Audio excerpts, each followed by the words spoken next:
Hi, guys.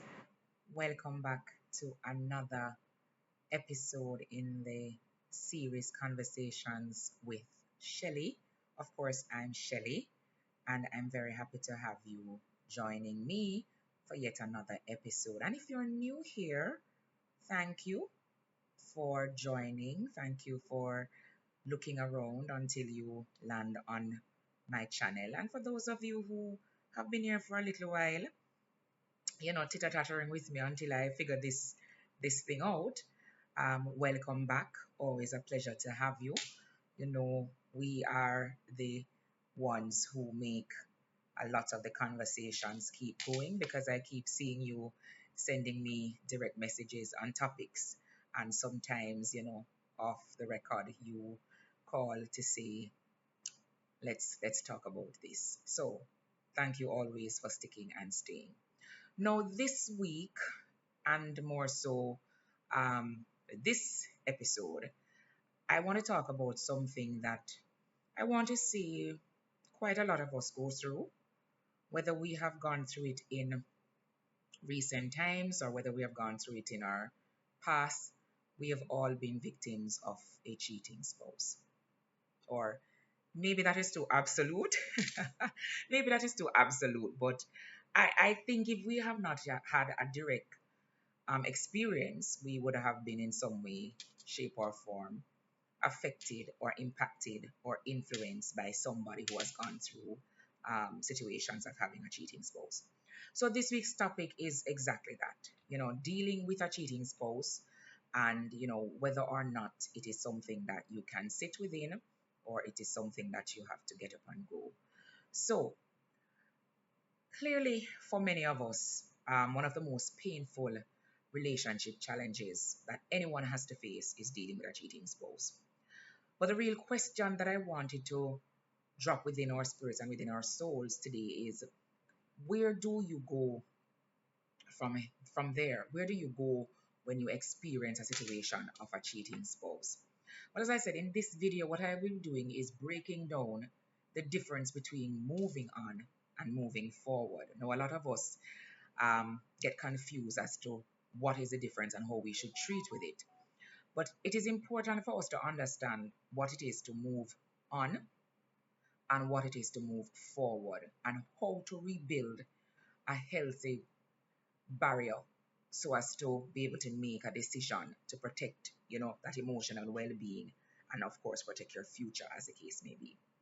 So particularly in this episode, what I intend to impart upon you is what moving on really means or what it should really mean vis-a-vis what moving forward should look like if you choose to stay, and how to rebuild trust safely and realistically, and looking at emotional recovery strategies that support your healing process. And of course, in all of this, how to protect your self-worth through the entire process, because that is very important. So, of course, whether you're considering leaving the relationship or you're trying to rebuild it, this video will give you some calm and practical empowering guidance. And as I always say, I am not an expert, more so in relationships, but I've been through a couple myself where I have been able to know, you know, little things. I've picked up things along the way. I've also had friends and family members who have gone through their own, um, series of events and have been able to have those hard conversations, that I've been a part of. So as always, don't forget to like, comment, subscribe if this was anything that resonated with your soul and you feel the need to consider. So infidelity in and of itself changes everything. It changes everything. It shakes up your confidence. It shakes up your trust. It shakes up your sense of stability. But after the shock, the anger, the confusion, you're often left with one question, and that is decide whether or not you will continue the rest of the journey. That's pretty much what these, life shifting moments usually do. Do you need to move on? Do you need to move forward? So, if you are on the path of making that choice and you want to now determine how to make the choice, so as to protect your peace, what are some of the things that you need to consider? Now, the first thing I wanted to look at is understanding the impact of a cheating spouse. Now, it is not lost on any of us that betrayal hurts deeply. It affects our emotional boundaries and our trust. And before you make any decision, either which way, whether to move on or to move forward, it is important to slow down and acknowledge what your feelings are. Do not ignore them. Do not push them aside. Do not rush past them, because you have to, at some point in time, sit within it and understand what it is that you're feeling.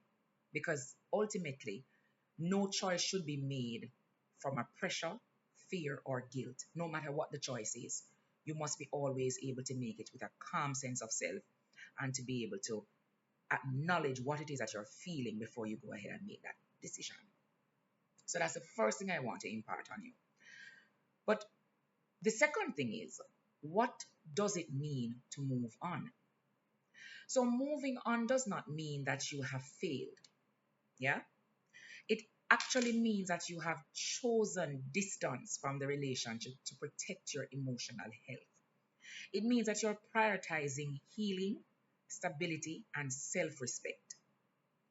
What you're doing is giving yourself permission to start over when trust cannot be rebuilt. And that is what moving on should be, or what moving on should look like, right? Now, the signs that moving on may be the right move for you to make is that you're looking for things, in the other person. You're looking for whether your spouse shows no genuine accountability or remorse. You're looking for if the trust has been broken down so irretrievably, completely to the point where it can't be rebuilt, not even from the rubbles. And if you feel unsafe emotionally, and if the relationship is causing ongoing stress, these are some of the signs that you can tap into to know when it is time for you to move on.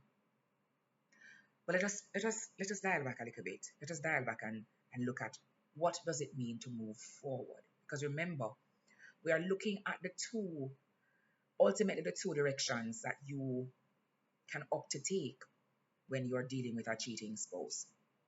So what does it really mean to move forward? Well, moving forward means attempting to rebuild the relationship. But you're attempting to build a relationship under new and healthy conditions. You're not going there to move forward on the same foundation, right? The spouse must take real accountability as one of the signs to look for in order to determine if you are ought to take the moving forward option. So the spouse must take real accountability and not excuses. Don't look to, oh, I did this because, or I did this because you said that, or any of those.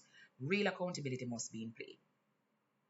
Now, both parties must be willing to repair the relationship and repair the communication barrier that has been broken.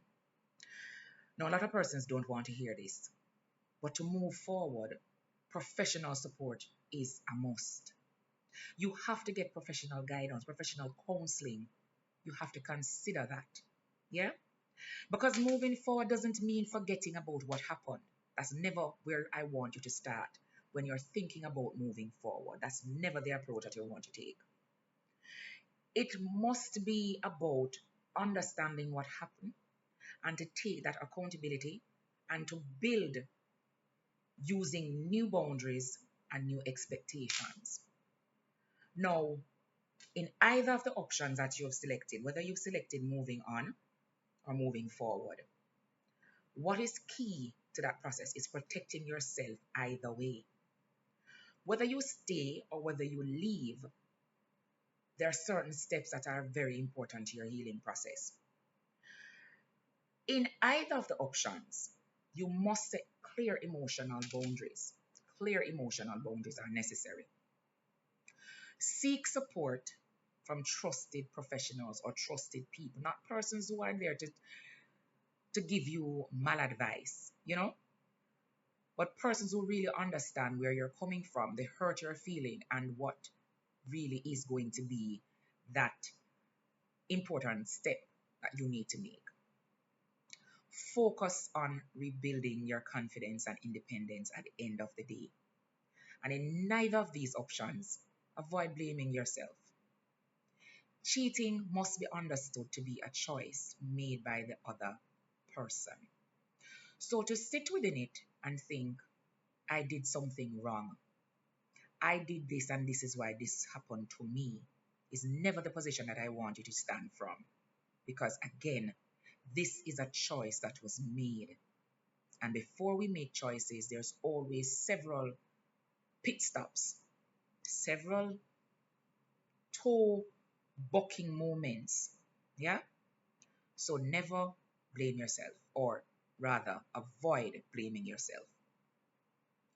Now, in all of this, there are certain fundamental things that I have said that I want to summarize for you, because this was indeed a very quick one and I needed to make it very pointed because I wanted to make reference to what must be done in either of these instances.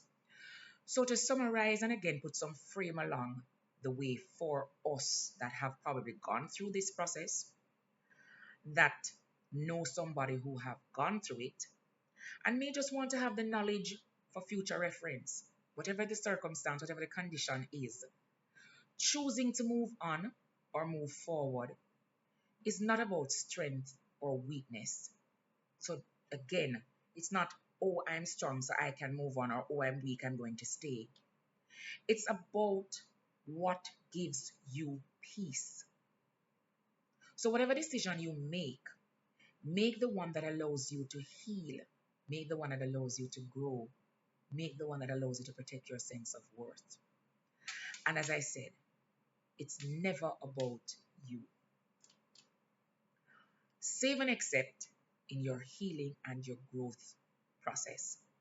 So, my extraordinaires, if this one resonated with you, please consider sharing with a friend, consider dropping a comment below, consider liking, subscribing, so that we can keep this channel growing.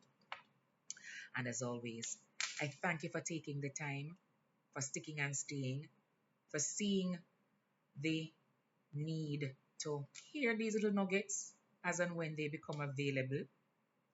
And of course, I welcome always your feedback and your presence.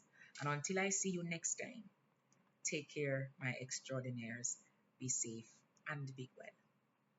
Bye bye.